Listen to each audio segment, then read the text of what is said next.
Awesome. So, Avineet, obviously, credit counseling services are important to people, and a lot of people, based on our research, don't necessarily know if credit counseling services can help them solve their problems. So one of the questions that people typically seem to be looking for, as an example, would be do credit counseling services help with or stop wage garnishment? That's an excellent question, Iraq. Credit counseling, yes, can stop wage garnishment. That depends on the individual's process, what they get themselves into in terms of filing either a consumer proposal or a bankruptcy, as those two terms would allow that individual to have a stay of proceedings, which will essentially stop any legal actions against the person or the corporation. So yes, credit counseling, once an individual gets into one of those scenarios, can certainly stop their wage garnishments. And what about lawsuits, Avineet? Can credit counseling help individuals who are facing a lawsuit and to help them stop a potential lawsuit? Yes, Iraq, again, same thing. Any individual who goes through the legal system of getting protection against their creditors would allow them to stop any lawsuits against them or their company. And then obviously a lot of people can get into financial difficulty as a result of payday loans, student loans, car loans. Can credit counseling help people with these issues, again, car loans, payday loans, student loans? Again, that's an excellent question. Yes, credit counseling can help people resolve majority of these type of loans that you mentioned. There's a small difference between credit card debts and a vehicle loan, as a vehicle loan would be considered as a secured loan versus a credit card or a personal loan is considered as an unsecured loan.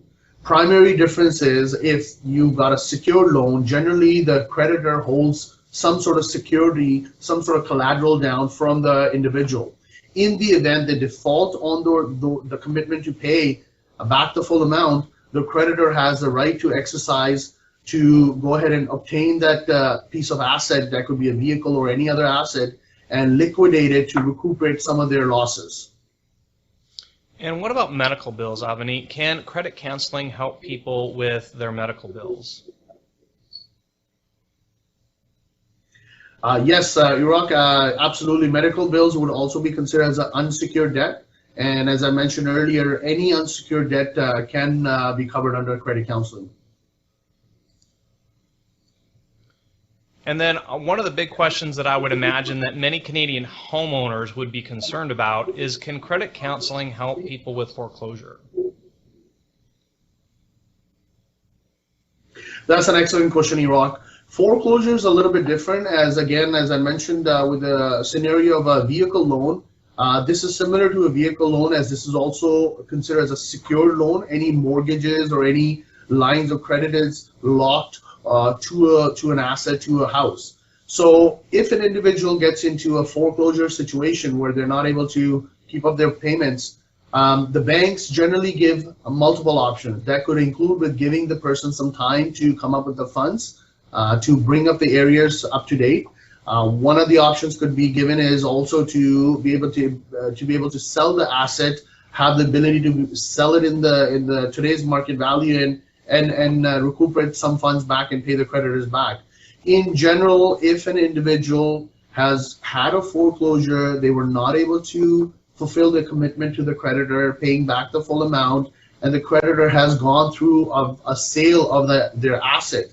If there's any shortfall of that loan after the asset has been sold, that shortfall could be considered as an unsecured debt and could be included in the credit counseling at a later date when that person addresses it.